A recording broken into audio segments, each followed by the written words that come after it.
Mr. Angel sat next to me on the park bench. He was my best friend. I then pointed to an old man that sat across from us. "What's he doing, Mr. Angel?" An unlit cigarette sat in the corner of the man's mouth. His eyes were withered with age as he stared blankly at nothing. Mr. Angel then leaned close to me as he whispered into my ear, "He's looking for a woman that he lost a long time ago." He cooed. His words felt warm against my cheek as I smiled up at him. I liked his secrets. Mr. Angel knew everything. "That's really sad, Mr. Angel," I said. "Why don't you help him?"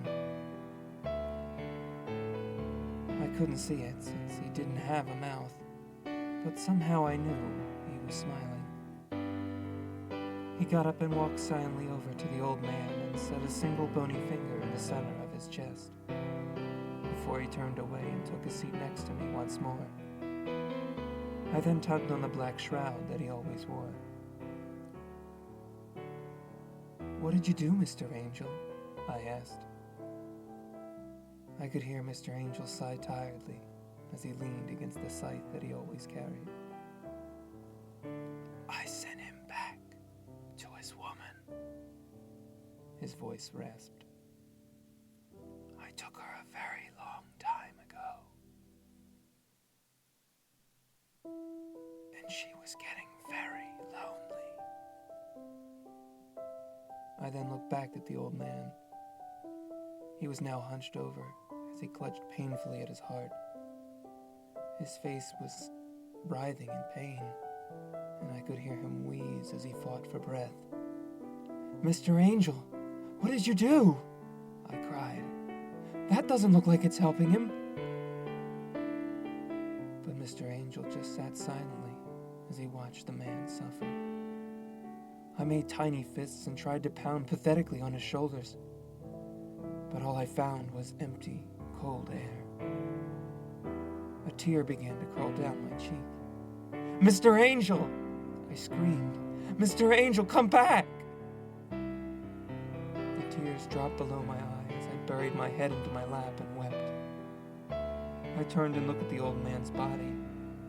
It had gone stiff.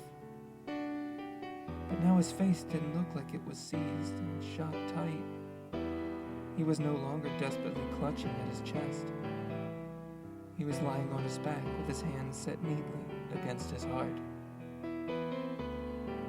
His face looked relieved, calm, and content. I slid off the park bench and got onto my hands and knees. At any moment now, I thought that old cadaver would spring to life and laugh in my face. I wanted to think it was some kind of horrible joke. I wish someone was laughing.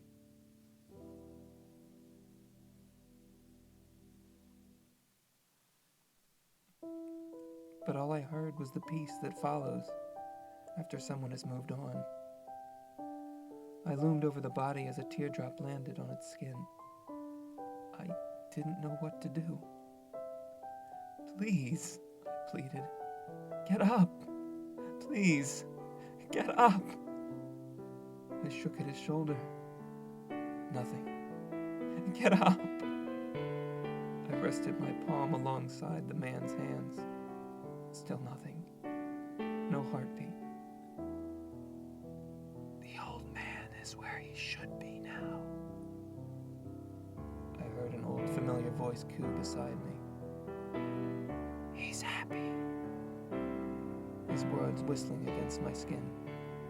I looked behind me. Mr. Angel was watching from the park bench. "You killed him!" I screamed. My breathing was becoming haggard. The feeling in my legs was disappearing. Mr. Angel got up from the park bench and walked over towards me. He knelt down and I could feel his shroud move over me in its warm embrace. I looked up again at Mr. Angel's blank face staring pleasantly back down at me. He gripped his scythe with one hand and with the other he set it against my shoulder. I still couldn't see it, but I knew that he was smiling.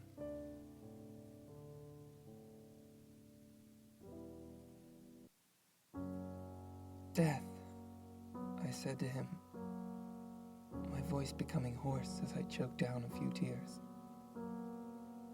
"Did you really help him?" Death looked back at me and then leaned close. "My dear little one," he whispered softly.